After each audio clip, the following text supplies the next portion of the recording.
5 বছরে এডিপি বাস্তবায়ন সর্বনিম্ন 4,000 কোটি টাকার ডিএসএস-এর বাজেট, সর্বোচ্চ বরাদ্দ সড়ক ও অবকাঠামো উন্নয়নে। গ্যাস সংকটে বন্ধ 47 বিদ্যুৎ কেন্দ্রের উৎপাদন, কৃষক থেকে ভোক্তা 5 হাত ঘুরে চালের দাম দ্বিগুণ, সিপিডির গবেষণা।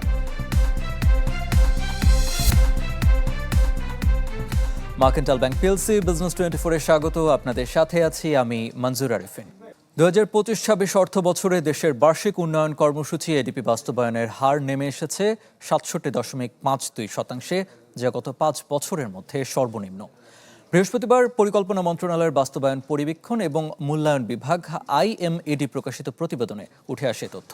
প্রতিবেদনে বলা হয়, 2025-26 অর্থ বছরে সংশোধিত 2,08,935 কোটি টাকা বরাদ্দের বিপরীতে বিভিন্ন মন্ত্রণালয় এবং সংস্থা 1,41,071 কোটি টাকা ব্যয় করেছে। এর আগে 2024-25 অর্থ বছরে দেশের উন্নয়ন ব্যয় ছিল সংশোধিত বার্ষিক উন্নয়ন কর্মসূচি এডিপি বরাদ্দের 67%।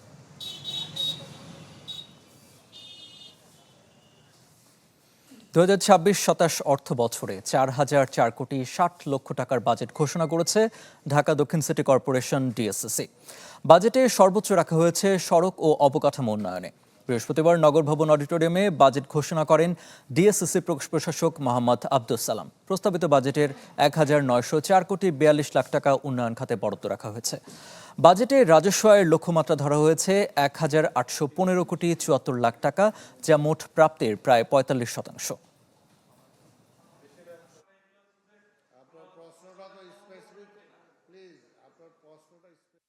উচ্চাভিলাষী বড় অঙ্কের বাজেট প্রণয়ন না করে বাস্তবায়নযোগ্য যৌক্তিক বাজেট প্রণয়ন করতে, সম্মানিত নগরবাসীর উপর অতিরিক্ত কররোপ বা কর হার বৃদ্ধি না করে বরং সিটি কর্পোরেশনের নিজস্ব আয় বৃদ্ধির জন্য নতুন নতুন রাজস্ব খাত সৃষ্টি করা হয়েছে। আগস্টেও অপরিবর্তিত থাকছে ডিজেল, পেট্রোল, অকটেন ও কেরোসিনের দাম। সেই সাথে লিটারে 8 টাকা 71 পয়সা কমানো হয়েছে ফার্নেস অয়েলের দাম। বাংলাদেশ এনার্জি রেগুলেটরি কমিশনের এক বিজ্ঞপ্তিতে জানানো হয়, বিদ্যুৎ উৎপাদনের জন্য প্রয়োজনীয় ফার্নেস অয়েলের দাম ধরা হয়েছে 100 টাকা 39 পয়সা, যা আগে লিটার প্রতি ছিল 109 টাকা 10 পয়সা। অপরিবর্তিত থাকবে পেট্রোলিয়াম পণ্যের দাম, তাই আগামী মাসেও প্রতি লিটার ডিজেলের দাম থাকবে 115 টাকা, কেরোসিন 135, পেট্রোল 140 টাকা সহ অকটেন মিলবে 145 টাকায়।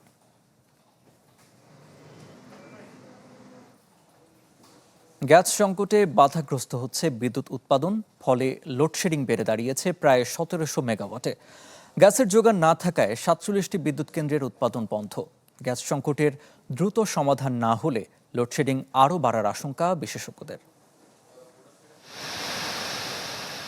তুলনামূলক কম খরচে বিদ্যুৎ উৎপাদনে ব্যবহৃত হয় প্রাকৃতিক গ্যাস, কিন্তু সরবরাহ ব্যবস্থায় বিপর্যয় নেমে আসায় গ্যাস ভিত্তিক 71টি বিদ্যুৎ কেন্দ্রের মধ্যে উৎপাদন বন্ধ হয়ে আছে 47টির।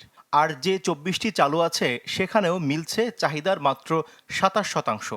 এসব কেন্দ্রে দৈনিক 12,000 মেগাওয়াট বিদ্যুৎ উৎপাদনের সক্ষমতা থাকলেও বর্তমানে মিলছে মাত্র 4,000 মেগাওয়াট, যার প্রভাবে বিভিন্ন এলাকায় তীব্র হচ্ছে লোডশেডিং।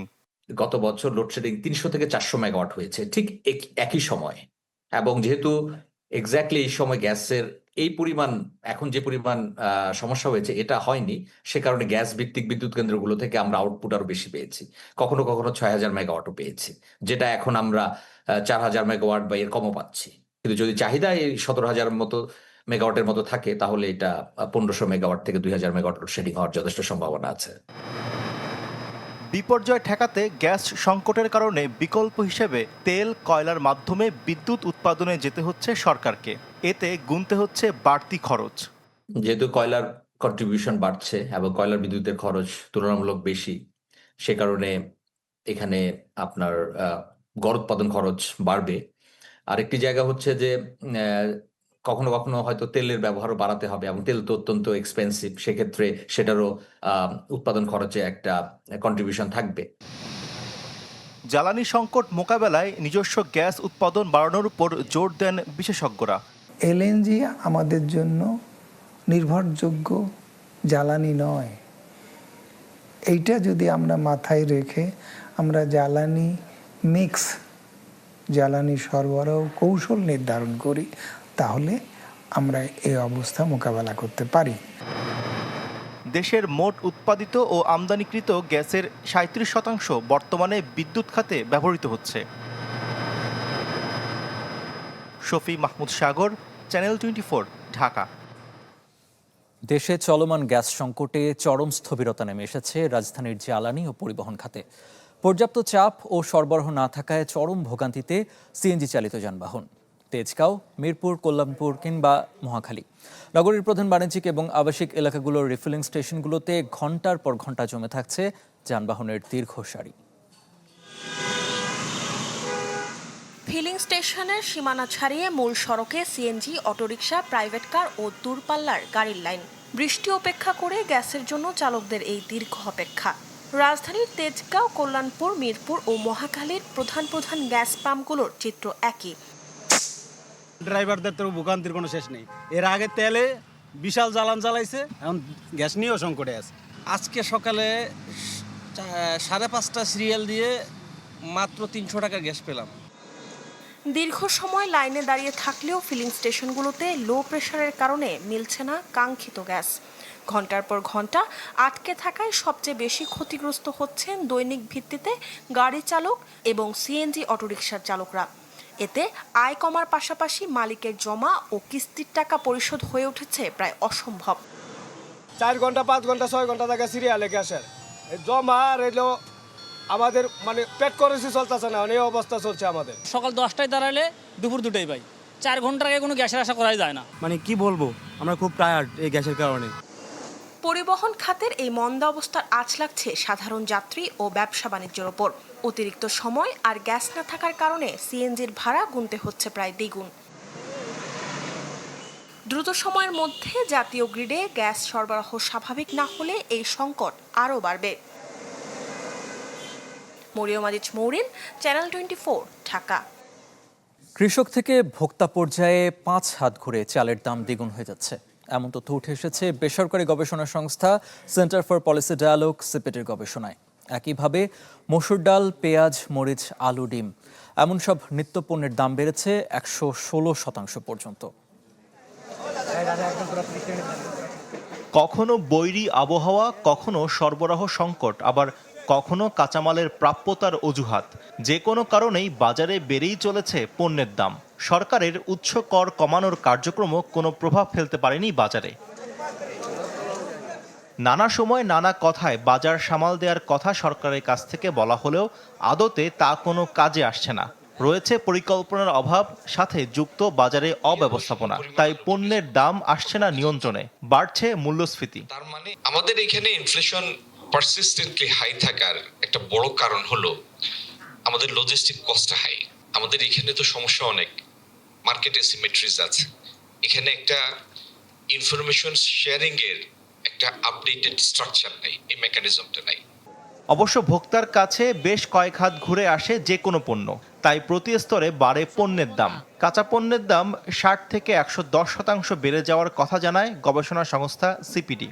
নিম্ন আয়ের জনগণ কি ধরনের পণ্য ভোগ করে থাকে সেটা একটা এগুলো বিষয়, এবং তার পাশাপাশি যে বিভিন্ন পর্যায়ে যে দামের যে এই যে পরিবর্তনটা এবং দামটা কিভাবে হয়, এগুলোর যে বিভিন্ন নিটিগ্রিটি বিভিন্ন মাঠ পর্যায়ে আছে তথ্য পাওয়ার ক্ষেত্রে, সেগুলাকেও কিন্তু আবারও যাচাই বাছাই করা হবে। পণ্যের দাম নিয়ন্ত্রণে উৎপাদক পর্যায়ে সরকারি বিভিন্ন প্রকল্পের সঠিক ব্যবহার ও পরিকল্পনায় স্বচ্ছতার কথা তুলে ধরেন বক্তারা। রাইস এবং গমের প্রাইস বা আটার প্রাইস, এটাতে কিন্তু ফুড মিনিস্ট্রি ইন্টারভেনশন করতো এবং একটা মনিটরিং করতো, ভূমিকা অনেক ছোট হয়ে গেছে। এটা আমার মনে হয় দেখা দরকার, রিভিজিট করা দরকার। খাদ্য মূল্যস্ফীতি নিয়ন্ত্রণে পণ্যের হাত বদল কমানো, গুদাম ও মূল্যের স্বচ্ছতা নিশ্চিতে পরামর্শ দেওয়া হয়। শফি মাহমুদ সাগর, চ্যানেল 24, ঢাকা। বর্তমানে দেশের প্রতি 3 জন বেকারের একজনই উচ্চশিক্ষিত, কিন্তু দাপ্তরিক চাকরির সুযোগ রয়েছে মাত্র 1 থেকে 1.5 লাখ। ফলে প্রতি বছর বিপুল সংখ্যক তরুণ কর্মসংস্থান থেকে বঞ্চিত হয়ে বেকার থেকে যাচ্ছেন। উচ্চ সুদহার ও স্থবির বিনিয়োগে বাড়ছে না নতুন কর্মসংস্থান, বাড়েনি চাকরির সুযোগও, অথচ বেড়েছে চাকরি প্রার্থীর সংখ্যা, সাথে তীব্র হচ্ছে চাকরির বাজারে প্রতিযোগিতা। বাংলাদেশ উন্নয়ন গবেষণা প্রতিষ্ঠান BIDS বলছে, বর্তমানে একটি চাকরি পদের বিপরীতে গড়ে আবেদন 173 জনের। বলা হয়, করোনাকালে চাকরির বিজ্ঞাপন 70% এবং শূন্য পদে 75% কমে। এছাড়া 2022 থেকে 2025 সাল পর্যন্ত শ্রমবাজার স্বাভাবিক অবস্থায় ফেরেনি। অন্যদিকে মুদ্রানীতি বা রেপো রেটের পরিবর্তনের প্রভাব শ্রমবাজারে খুবই সীমিত বলে উল্লেখ করে BIDS। আমরা এটুকু বুঝতে পারছি ওভারঅল মার্কেটে, বিশেষ করে আফটার দি জুলাই অভ্যুত্থানের পরে যেটা হচ্ছে সেটা হচ্ছে ওভারঅল আমরা বলছি যে জব বাড়ছে না। সেগুলো দূর করা। BBS এর হিসাবে দেশে বেকারের সংখ্যা 26,24,000। এর মধ্যে স্নাতক ডিগ্রিধারী বেকার 8,85,000। বেড়েছে উচ্চশিক্ষিত বেকারের সংখ্যাও। সে হিসেবে প্রতি 3 জন বেকারের মধ্যে 1 জন উচ্চশিক্ষিত। যারা সঠিক পদে চাকরি তো পাচ্ছেনই না, বরং বড় হচ্ছে অলস বসে থাকার তালিকাও। এ নিয়ে পরিকল্পনা প্রতিমন্ত্রী তুলে ধরেন সরকারের পরিকল্পনার কথা। ব্যবসা বাণিজ্য সহজ করা এবং ব্যবসা বাণিজ্যের খরচ কমানো, তো এইটা সর্বোচ্চ মাত্রায় করা হচ্ছে। ডিরেগুলেশন একটা গুরুত্বপূর্ণ বৈশিষ্ট্য এই এখনকার সরকারের অর্থনৈতিক পলিসি। এবং 2 দিনের মধ্যে লাইসেন্স, 3 দিনে গেলে টাস্কফোর্স কাজ করবে, টাস্কফোর্স তৈরি হচ্ছে। একটু বলেন তাহলে হয়তো ওনাকে। অনলাইন ক্যারিয়ার ম্যানেজমেন্ট এবং জব পোর্টাল BD জবসের হিসেবে 2025 সালের জানুয়ারি থেকে 2026 সালের জুন পর্যন্ত 18 মাসে দেশের বিভিন্ন খাতে 94,091টি চাকরির বিজ্ঞপ্তি প্রকাশিত হয়েছে। এ সময়ে 17,924টি স্বতন্ত্র প্রতিষ্ঠান জনবল নিয়োগের চাহিদা প্রকাশ করে। সিনিয়র লেভেলের থেকে দেলোয়ার দোলন, চ্যানেল 24, ঢাকা। শাহজালাল ইসলামী ব্যাংক পিএলসির অর্ধবার্ষিক ব্যবসায়িক সম্মেলন 2026 অনুষ্ঠিত হয়েছে। বৃহস্পতিবার কক্সবাজারের একটি হোটেলে হাইব্রিড প্ল্যাটফর্মে অনুষ্ঠিত হয় এ সম্মেলন। ব্যাংকের ব্যবস্থাপনা পরিচালক মোসলেউদ্দিন আহমেদের সভাপতিত্বে অনুষ্ঠিত সম্মেলনে প্রধান অতিথি হিসেবে উপস্থিত ছিলেন পরিচালনা পর্ষদের চেয়ারম্যান মোহাম্মদ ইউনুস। সম্মেলনে চলতি বছরের প্রথম 6 মাসের ব্যবসায়িক লক্ষ্যমাত্রা অর্জনের অগ্রগতি পর্যালোচনা করা হয়। বছরের বাকি সময়ে নির্ধারিত ব্যবসায়িক লক্ষ্য অর্জনে দেওয়া হয় প্রয়োজনীয় দিক নির্দেশনা।